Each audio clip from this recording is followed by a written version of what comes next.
আসসালামু আলাইকুম। কাউমে লূতের কথা আমরা জানি যে কাউমে লূত একেবারেই ধ্বংস হয়ে গেছেন। আল্লাহ তাআলা তাকে ধ্বংস করে দিয়েছিলেন তাদেরকে।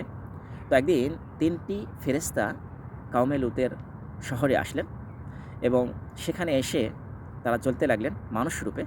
তো তাদেরকে দেখে তাদের কাউমে লূতরা মানে অনেক অন্যায় অত্যাচার তাদের সাথে করেছিল।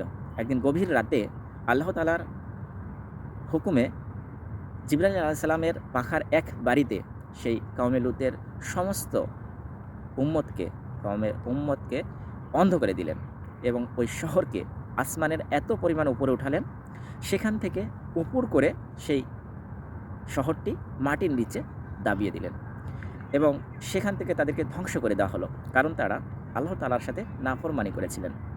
এটি বিষয় দেখুন, সেখানে এখন আমরা যেটি বৈজ্ঞানিকেরা আবিষ্কার করেছে ডেড সি নামে, মানে মৃত সাগর, সেখানে এখন পর্যন্ত কোনো মাছ, কোনো প্রাণী বসবাস করে না।